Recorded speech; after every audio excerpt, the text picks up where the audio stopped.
Today's episode is brought to you by the number 4.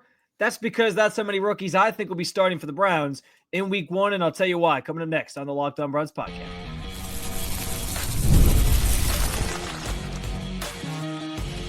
You are Locked On Browns, your daily Cleveland Browns podcast. Part of the Locked On Podcast Network, your team every day.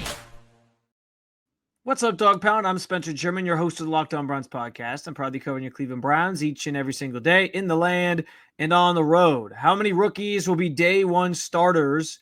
And we use that term loosely. I'll explain. For the Browns, I have a rough estimate for you. The latest on Deshaun Watson's recovery timeline and what it means for Cleveland's quarterback room. And I've been projecting a bounce-back season for the Browns O-line, but there is still one major concern with that group. I do want to thank you for being on every day with the Locked On Browns podcast, making us your first listen every single day. Remember, you can find Cleveland Browns content with Locked On Browns pretty much every week, Monday through Friday. These next 2 weeks, just Monday, Wednesday, Friday, with bonus content on some weekends as well, and it's totally free to you. Just make sure you hit that subscribe button wherever it is that you get your podcast, and, of course, at the Locked On Browns YouTube channel. You can also get involved in the show by sharing your thoughts on anything we discussed today in the comments section. This is your team, so be part of that conversation every single day. And I do believe that that 4 rookies will be theoretically, I'll explain what I mean by that, slotted as starters for the Browns in week 1, or primarily playing most snaps for the Browns in week 1. And that's why I want to be clear here, because in reality, being a starter means you're on the field for the first play of the game on either side of the ball, right? We understand how that works. But there's loopholes to that, I guess, because, listen, there's been examples of, I remember when I was covering the Buffalo Bills back in the day, there was a game where Matt Castle took the first snap of the first regular season game, and he was considered the starter, even though Tyrod Taylor was the starting quarterback for the rest of the game.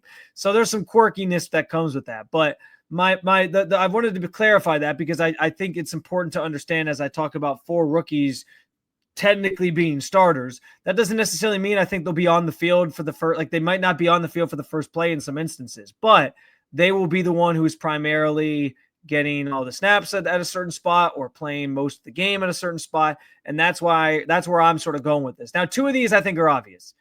Number 5 overall pick is Mason Graham.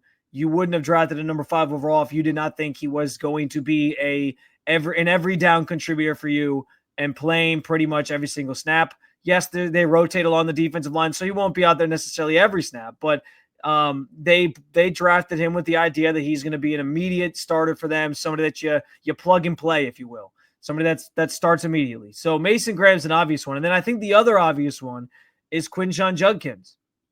I have gushed about Quinshon. You guys know my thoughts on him. He was my draft crush this entire process.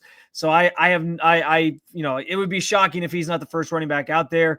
I mean, maybe you make a case for Jerome Ford because he's the elder statesman of the group, but they didn't draft Quinshon Judkins to be a backup to Jerome Ford and then have to renegotiate rework Jerome Ford's contract to keep him here in Cleveland.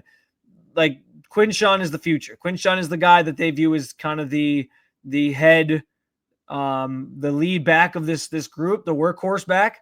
And so he will be out there, I would imagine, for the first offensive play, and he will likely get the bulk of the carries, I would imagine. So it's those 2 that I think are the obvious ones because they have prominent roles on their respective sides of the ball, their respective units, that and are poised to make immediate impacts and have maybe big rookie seasons that end with Pro Bowls or whatever else you think might happen. So that's 2 down. I got 2 to go for you. And the next one is Carson Schlesinger. And here's the thing. This is where the definition of starter gets kind of convoluted because the Browns run a lot of sub-package stuff. We know that. Week 1, game 1, depending on what the Bengals trot out there on the field for the first play of the game, maybe you aren't putting Carson Schlesinger out there on the first play. Maybe it's 2 different linebackers or something like that. So I don't know that he's necessarily guaranteed to be a starter on the first play of the game. But what I do feel confident in saying is that he will be in week 1 and beyond a consistent contributor for this team that's playing the majority snaps at linebacker. They view him as the replacement to Jeremiah Owusu-Koramoah, as we know. And so I think it's going to be something where he gets a ton of snaps. He's filling that role pretty quickly, passing downs for the offense, rushing downs for the offense. They want him worked in. And I think we'll start to see his role evolve even more throughout training camp, where you will have a guy who he was running a lot with the twos during minicamp and OTAs.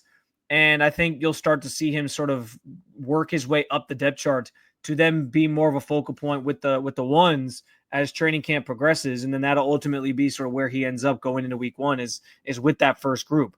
So that's kind of where my head's at with that one, because I just feel that that Schlesinger he was brought in with a very important role. They're not going to call him straight up the replacement to Jeremiah Owusu-Koramoah, but we sort of know that about the situation. And so because of that, you don't draft a guy. And also he is, frankly, the first pick of the second round. Like that was a position, a place where you're still taking a player that you think can be pretty damn impactful, all things considered, and potentially still be a starter for you. I mean, it's theoretically a first round pick, which is why it's such a valuable pick to have as that first one in the second round, because it's just on the fringe of the first round, starting day 2. So it makes sense that he would be somebody that gets a lot of snaps, gets a lot of reps, but I do think he'll be in there week 1, making an immediate impact, and then he'll only grow from there in the role that they use him in.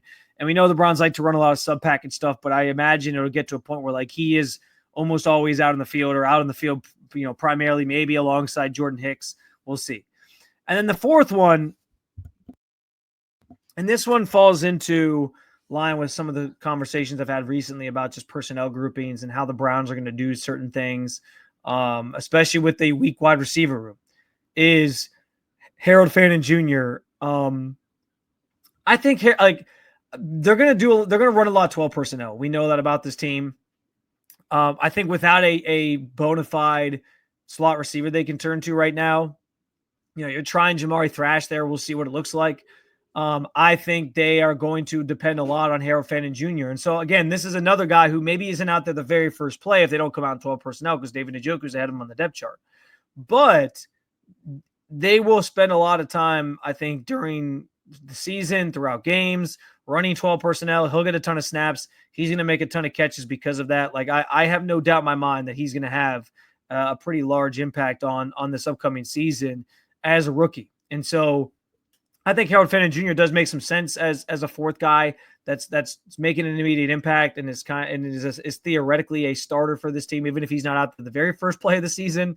And I think it makes a lot of sense. That's barring, obviously, if they make some wide receiver trade, then that's a different story. But I still believe they drafted Harold Fannin for a number of reasons, maybe to replace David Njoku at some point, but also because they view him as a valuable weapon in their offense this year. And I'm excited to watch that sort of unfold throughout training camp, how he's utilized, if they are leaning a lot more on 12 personnel and lining him up in the slot, what those types of scenarios are going to sort of be. But those are the four guys that I think are ready to be, maybe not even necessarily ready because they do have training camp to get through, but are in line to be essentially starters for the Cleveland Browns come week 1. It's Mason Graham, it's Quinshon Judkins, it's Carson Schlesinger, it's Harold Fannin Jr.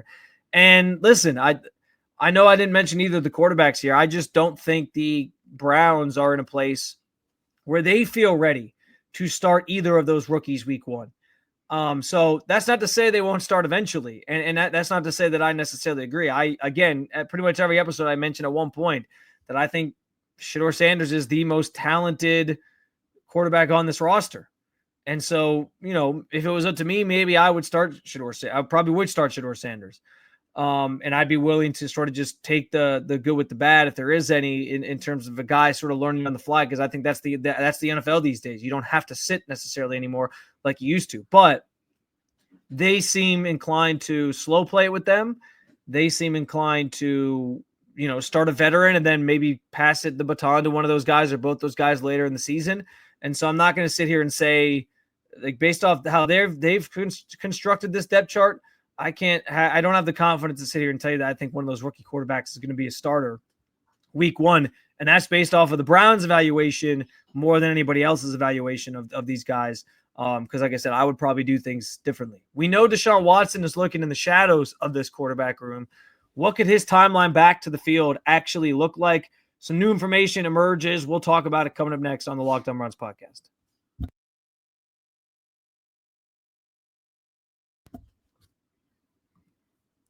Ever wish managing your money just felt easier? With Monarch Money, it can. Whether you're growing your savings or planning for a big purchase, Monarch puts you in the driver's seat. It's like having your own personal CFO, giving you full visibility over your finances.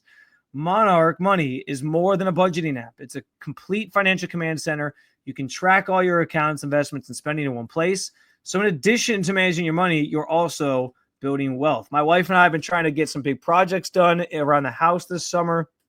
Plus, we're planning some family vacations, trying to figure out what our financial picture is and where we can save some money to do the things that we want to do. Monarch Money has made managing our money together smoother than ever before. Take control of your finances with Monarch Money. Use code LOCKEDONNFL at monarchmoney.com for 50% off your first year. That's monarchmoney.com, code LOCKEDONNFL for half off your first year.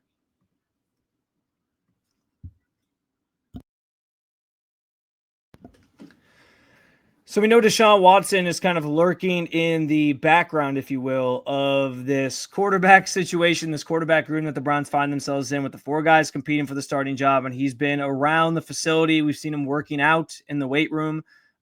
We've heard a lot about him being involved in quarterback meetings and sharing his own expertise on certain things and really getting close to the guys and whatever else. So he's around. We know he's in the building. We've talked about it before.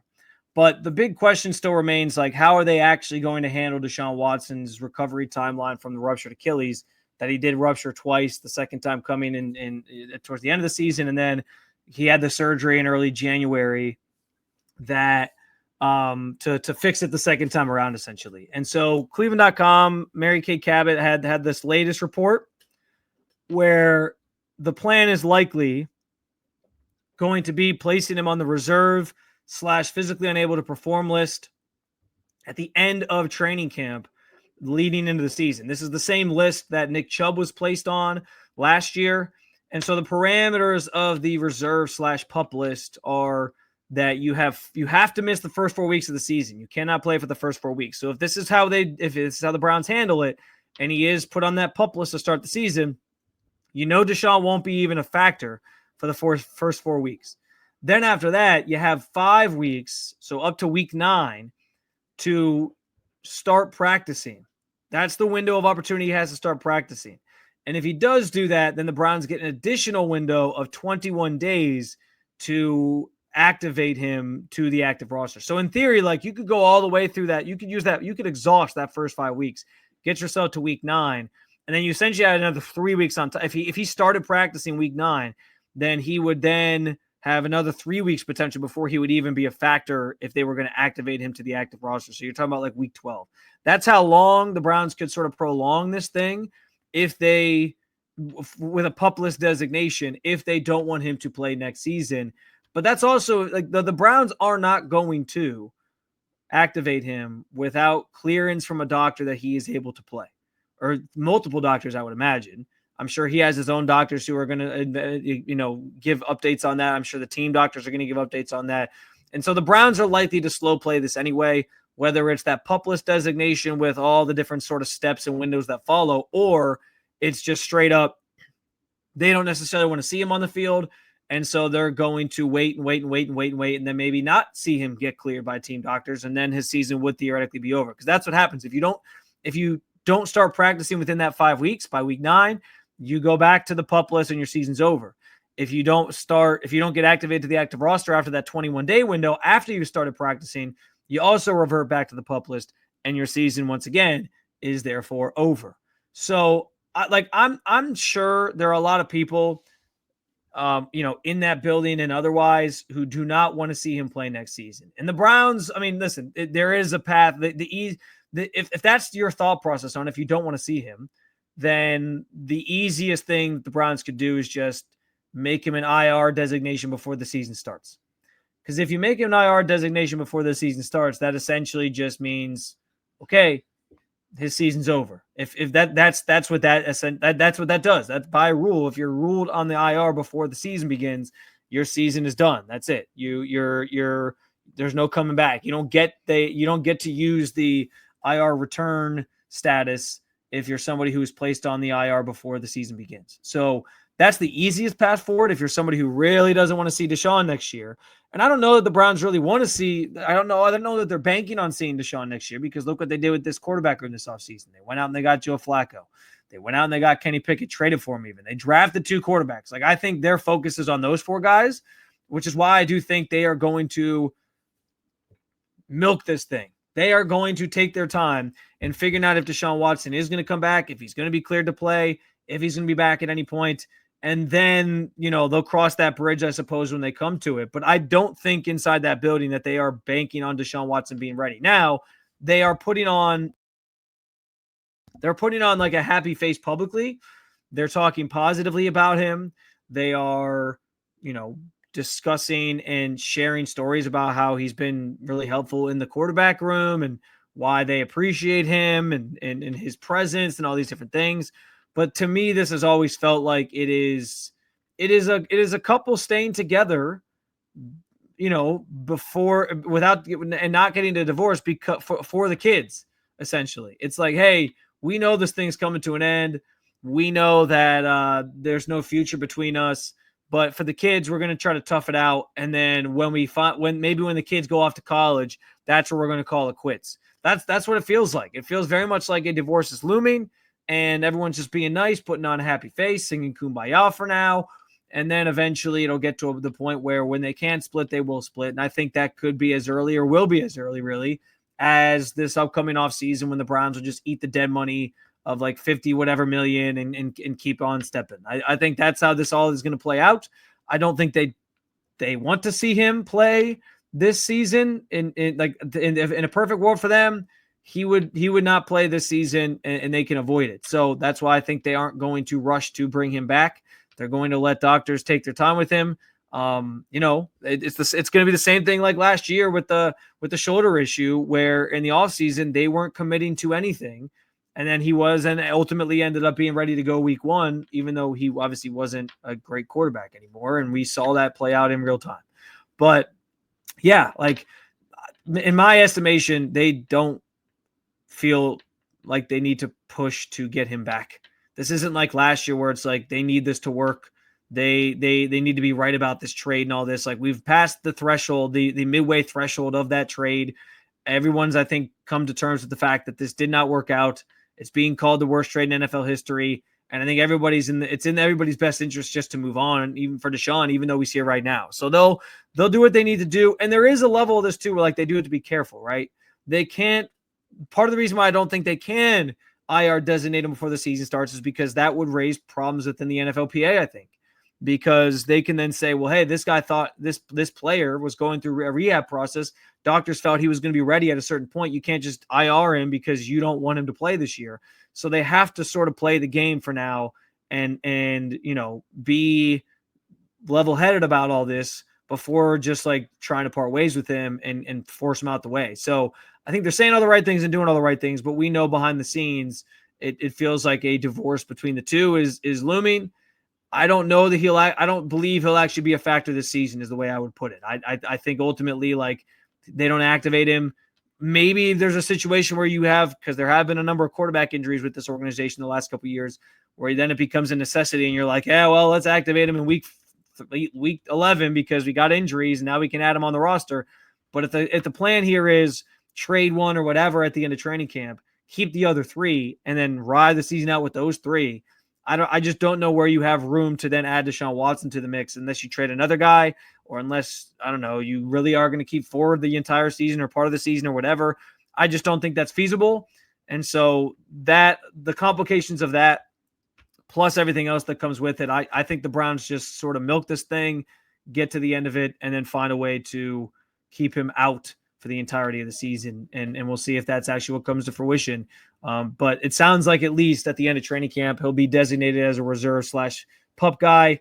And then whatever that means in terms of like his timeline after those first 4 weeks, we'll have to see play out. But if it's my guess, I would assume it's unlikely we see Deshaun Watson play for the Cleveland Browns in 2025. The Browns offensive line, as I've talked about, could be in line for a major bounce back, but they need one thing to go right in order for it to happen. I'll explain coming up next on the Locked On Browns podcast. Today's episode is brought to you by Epicor. Every team knows the value of hard work in taking pride in what you build and in practicing every detail to get the best results. But no one player, no matter how amazing, can do it all alone.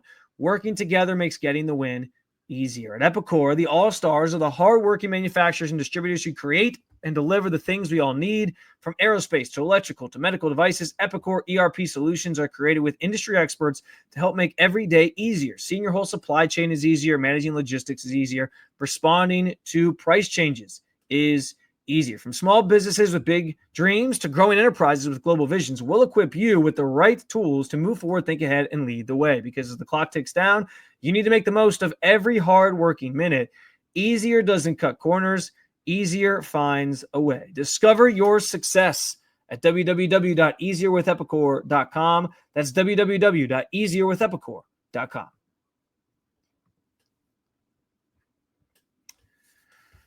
All right, so I have talked ad nauseum about the fact that I think this Browns run game is going to be their bread and butter, that the offensive line has a chance to really bounce back and respond in a major way if they get back to their identity and what they did best. Obviously, those early Kevin Stefanski years, which are things that Joe Bitonio's talked about, other offensive linemen have already talked about. And so I'm super excited to see what that group looks like and how they sort of respond this year. But there is sort of one big thing looming overhead with this group, because as good as I think they're going to be as they bounce back from the season, they are a fragile group in terms of health, all things considered. And I don't know that the depth is necessarily still where you would want it to be on the back half of this O-line. So, yes, we know that the frontline guys, of course, are Jack Conklin, back from the injury last year, had a solid season last year when he did return and play. And so you feel you have some confidence there that he can hold his own at right tackle and be okay. Again, if he can stay healthy. Wyatt Teller had some injuries last year, but still a really good guard in this league. Maybe at this point in the life cycle of these guys, the best lineman on this team, because we know Joe Bitonio is getting a little older, but I would still give the nod to Joe Bitonio slightly. We know he's on the other side at guard. You got Ethan Posick in the middle, who's dealt with some injury stuff over the years, and DeJuan Jones, who certainly has dealt with injury stuff over the years. And so I'm bringing up the injuries multiple times and talking about these guys. And that is, I mean, it's cliche to say it, like injuries can derail a season, and every team is looking for injuries to go right and not be a factor in their year. And it's so hard to predict. It's so hard to know. Anybody can get injured on any single play.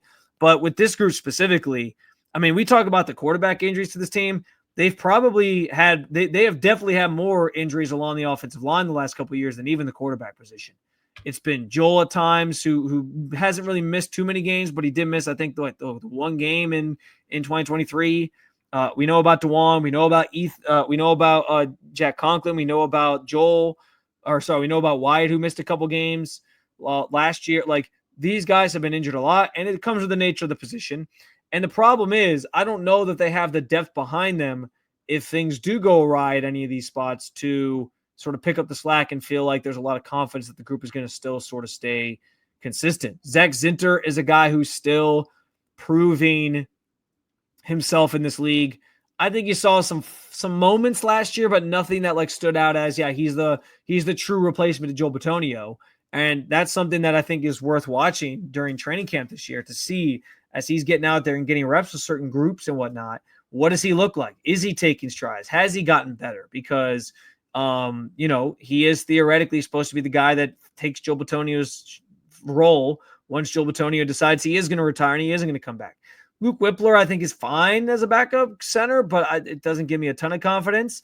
And they did add the two guys this offseason that I think are their two best next up linemen, and Cornelius Lucas, who's a swing tackle, and he's shown to do that throughout his career. I actually thought he was.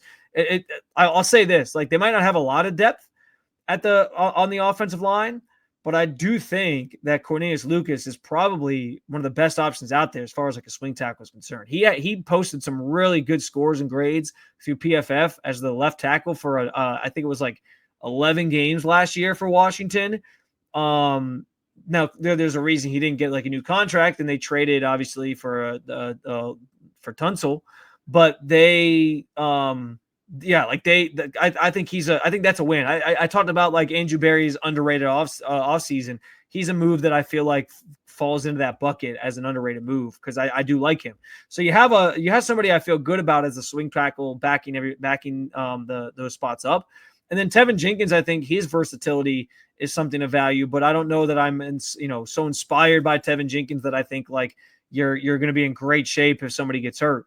And so I think for me, this comes down to like, if they had drafted somebody, I think you'd feel even better about the depth on this team, especially at the tackle spots. Like if you felt like they had a tackle of the future on this team, maybe it is DeJuan Jones, and I could be selling him short here, and I'm not trying to do that because I think DeJuan has a chance to really be successful this year. But if they had drafted somebody, which I think we all thought they were going to draft a tackle at some point during the draft, and they just didn't. I think we'd feel even better about their depth. But the depth, I think, is still an issue for this team. And for a group that has had the injury history, the starting group that has had the injury history, this group has. And by the way, they're only getting older. It's something that I think about. It's something that I am concerned about going into this season for this team that, hey, if you get another epidemic, if you will, of injuries up front in the trenches on the offensive line, it could derail all the things that I've gushed about being the identity of this team and the run game being so good. And so it's just something to keep an eye on, something I'm a little bit worried about there. But listen, if they can stay healthy, if this can be maybe an anomaly of a year where Jack Conklin makes it through the whole season, Wyatt and Joel are healthy all year, and DeJuan starts to show his own or hold his own at left tackle, as we were starting to, I think, see some signs of when he filled in that spot for a couple games for Jedrick Wills, then yeah, like the sky is absolutely the limit for this group.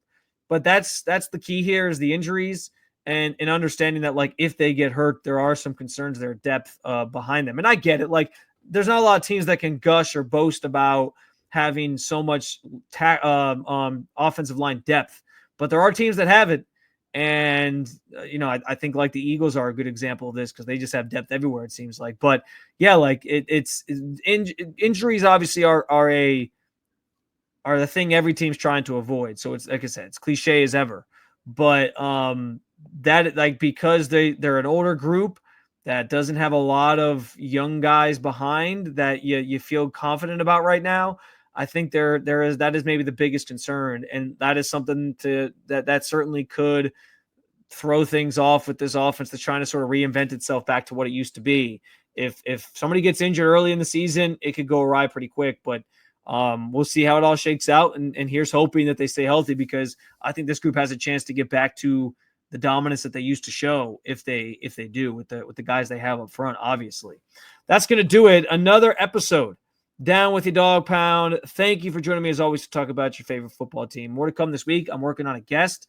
I also want to talk about a few different things, including maybe 3 reasons to be optimistic about the upcoming season and 3 reasons to maybe be pessimistic about the upcoming season. We'll have some fun throughout the rest of this week. Remember, again, I'm reminding you now, next 2 weeks, Monday, Wednesday, Friday shows.